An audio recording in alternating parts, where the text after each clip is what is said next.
No. Maybe we can bring you in Maybe this. once. What do you like to do? No, you can't afford me, Rick. And we're not doing this for the sake of because we enjoy doing it. We're doing it because it's part of the art. And we're being excluded from the art. Don Cornelius banned Rick James from Soul Train after this moment. But the real war was just beginning. Well, I've been wrong before, brother. You know, I know I said you would never be nothing. But you know, now I got to eat my way. I said the same thing about you, and that was true. They thought Rick was just another wild artist they could embarrass on television. They had no idea who they were really dealing with. Rick, you're so hot. Oh, yes, I am. Could one of you girls blow on my face or something? You are. Cool me off. So hot. This wasn't Rick's first war. He'd already escaped the Navy, dodged the Manson murders, and built an empire that saved Modone. Don Cornelius was about to learn why you don't mess with the king of punk funk. So, let's get into Don Cornelius and Rick James beef it. It all started with attention. You could cut with a knife every time these two were in the same room. Their beef was loud, messy, and impossible to ignore. You could see it in their interviews. Don always gave off an air of barely contained frustration whenever Rick was in the building. It's for the sake of because we enjoy doing it. We're doing it because it's part of the art, and we're being excluded from the art. The first time Rick James hit the Soul Train stage, the crowd was hyped, but nobody was ready for what came next. Right out the gate, Don Cornelius came with the shade, low-key questioning Rick's wild style and over-the-top personality. It was tense. Don's cool, laid-back vibe clashing with Rick's loud, in-your-face energy. But Rick wasn't the type to just sit there and take it. He clapped back with that signature whiz, cracking up the audience while catching Don a little off guard. I'm happy for you. Couldn't happen to a better person. Hey, well, that's what I said last time I was on your show. And you disagree with me. Well, I've been wrong before, brother. You know, I know I said you would never be nothing, but at first it just seemed like harmless back and forth. Rick James was always losing confidence. Some might even call it arrogance. And Don Cornelius had a way of throwing slick little jabs when the mood struck. Fans just figured it was two big personalities putting on a show. And for a while, that's exactly how it played out. Rick would roll in, bring the funk, and trade playful shots with Don. But behind the scenes, yeah, things weren't nearly as cool as they looked on camera. It's as successful for you. So save your money because you'll be seeing us on the motion pictures. In one of their most talked about interviews, Don straight up called out Rick's reputation for being, let's just say, a little wild. Rick, clearly not having it, hit back with a sly grin. Unpredictable gets people talking, Don. Isn't that why you invited me here? The tension was thick, but Rick being Rick brushed it off like a pro. Still, folks behind the scenes started noticing. What used to be playful jabs were starting to feel a little too personal. The moment everything really shifted, a lot of people point to that one interview where Rick straight up trashed Soul Train. He called the show stuck in the past and said it needed to get with the times by embracing newer, edgier acts, like Well himself. Of course, word got back to Don, and let's just say he wasn't amused. Insiders claim Don took it as a sign of disrespect and quietly started phasing Rick out of future episodes. And let's be real, Rick James was always a little too wild for TV. Back in the late 70s, Modone was struggling to stay relevant, and Rick came through with that raw, funky energy that kept the label alive well into the mid-80s. But Rick James knew he was a star. Rick James' journey didn't start with fame and fortune. It started with chaos, rebellion, and an ego bigger than Buffalo, New York, where he grew up. We were 11 months apart, so we did everything together.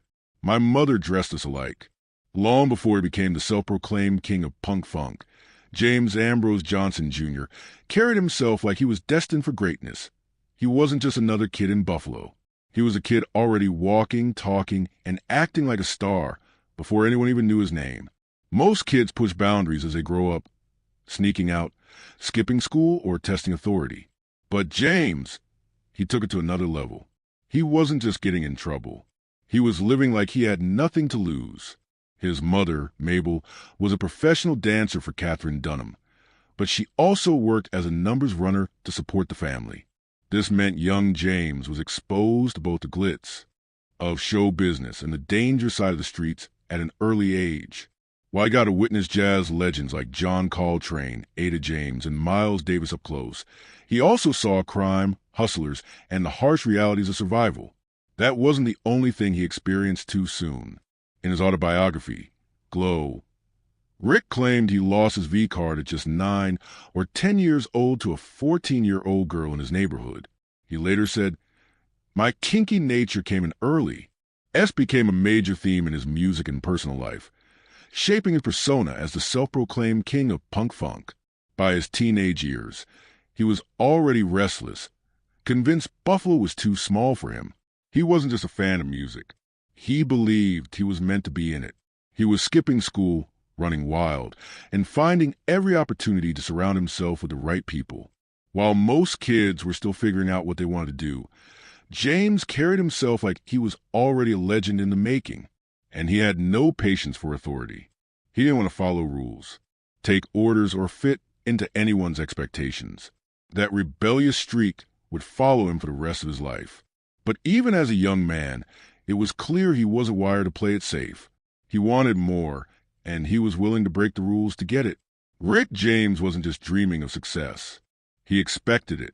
Even before he had a record deal, a hit song, or a famous name, he acted like the world would eventually bow at his feet.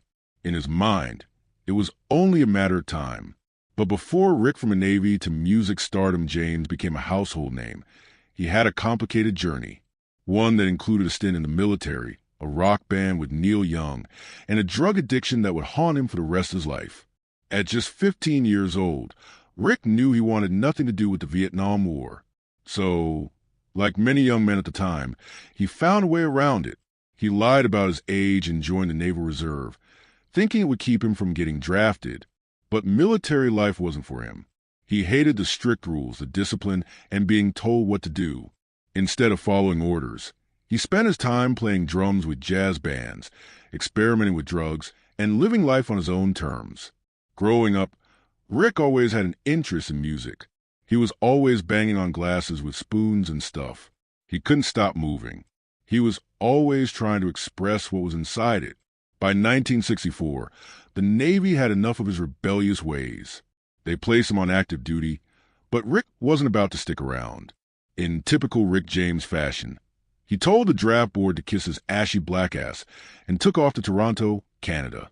That one decision changed everything for him. Toronto in the mid-1960s was a hotbed for emerging musicians, and Rick found himself surrounded by future legends. He crossed paths with artists like Joni Mitchell and Neil Young, and before long, they formed a rock band called the Menina Birds. They were so good that Motown Records took notice and offered them a record deal. During this time, Rick met Stevie Wonder, who was impressed by his musical talent and asked for his name. Since Rick was technically on the run from the U.S. military, he panicked and blurted out a fake one, Ricky James Matthews. Stevie thought it was too long and suggested he shorten it. Just like that, Rick James was born. Well, Rick's stay in Canada was the real beginning of his career. Just when it seemed like Rick was on the verge of success, his past came back to haunt him.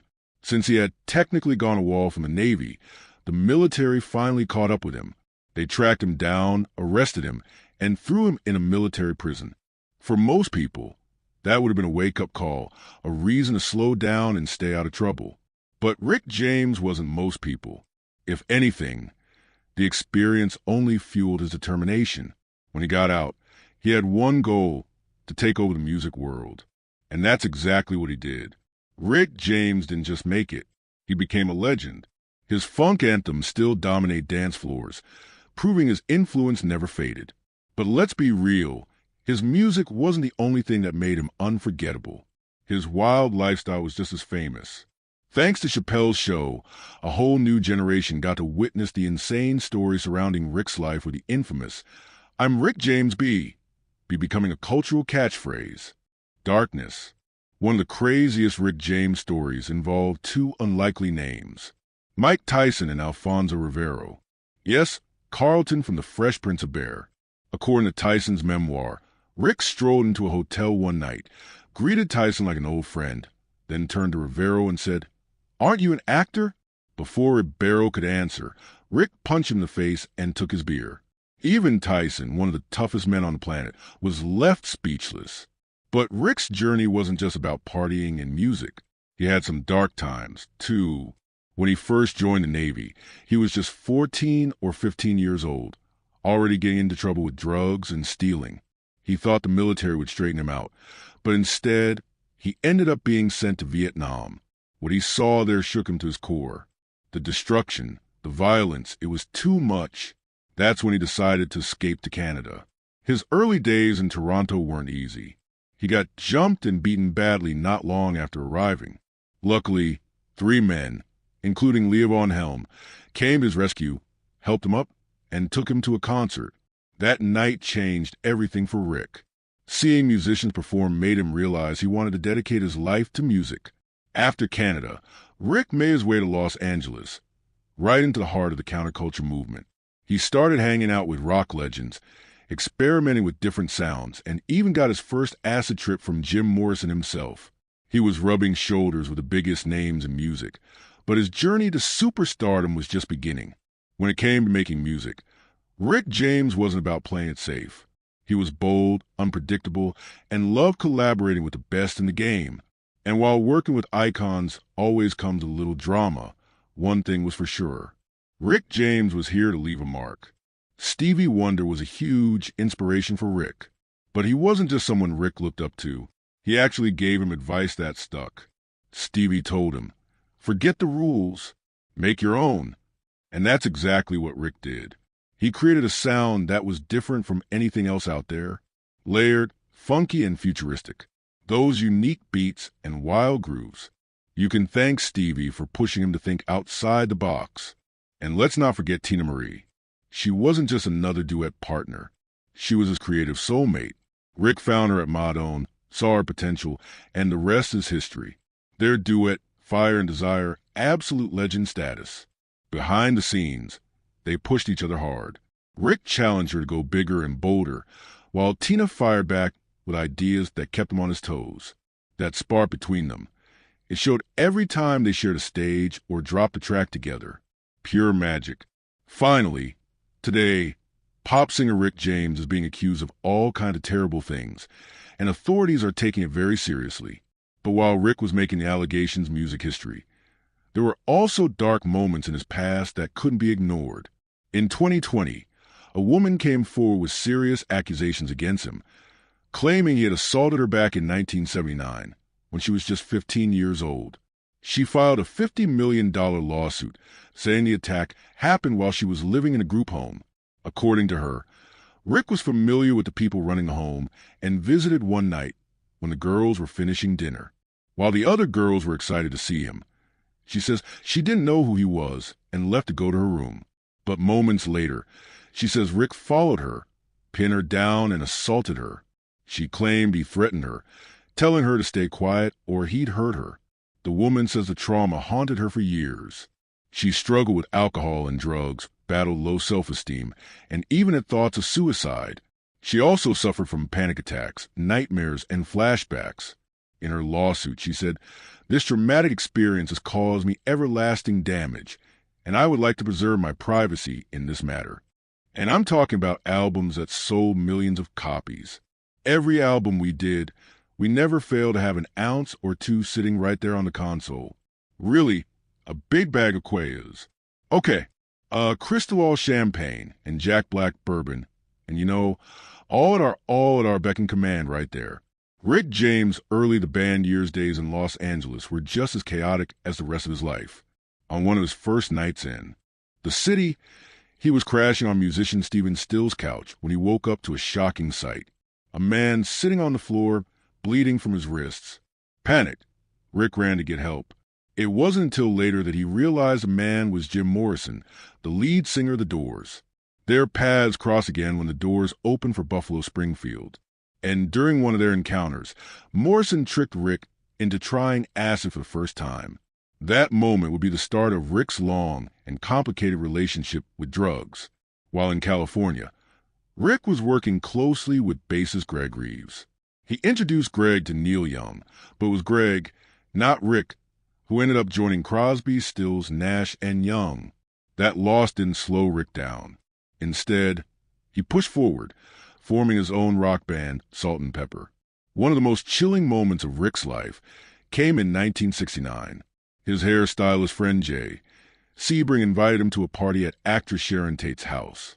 Hungover and exhausted, Rick decided to skip it.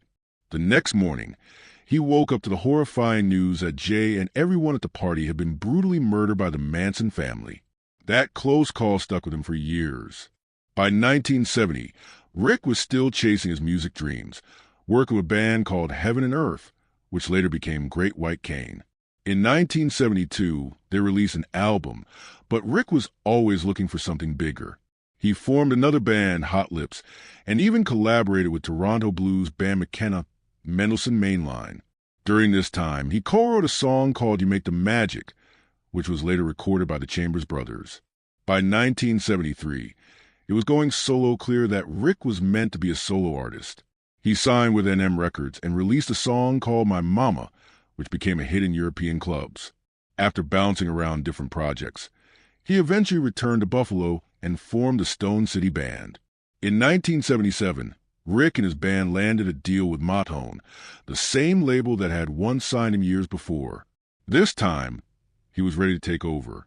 In April 1978, Rick released his debut solo album, Come Get It, introducing the world to his signature mix of funk, rock, and R&B. The album featured the hit song You and I, which shot to #1 on the R&B charts, along with the fan favorite Mary Jane. It sold over 1 million copies, making Rick an overnight star and giving Motown a much-needed boost at a time when the label was struggling. I sing, and when I'm feeling low, she comes as no surprise. With his signature braids, flashy outfits, and high-energy performances, Rick James was on his way becoming one of the biggest funk artists of all time. But Rick didn't stop there. In early 1979, he dropped his second album, Busting Out of L7. Like the first one, it was a big success. It made it to the top 20 on the Billboard 200 and hit #2 on the R&B album charts. Later that year, he released his third album, Fired Up. At the same time, Rick went on his first big tour, the Fire Up Tour.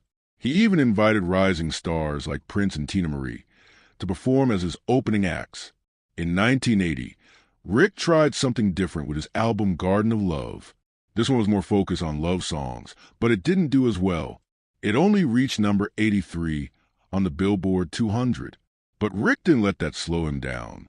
In 1981, Rick released his biggest album ever, Street Songs.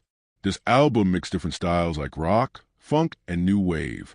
It included hits like Ghetto Life, Fire and Desire, and the iconic Super Freak. The album was a massive success, selling over 4 million copies worldwide. Super Freak became one of his most famous songs, peaking at number 16 on the Billboard Hot 100. Following Street Songs, Rick released more gold-certified albums, including Thrown Down in 1982 and Cold Blooded in 1983.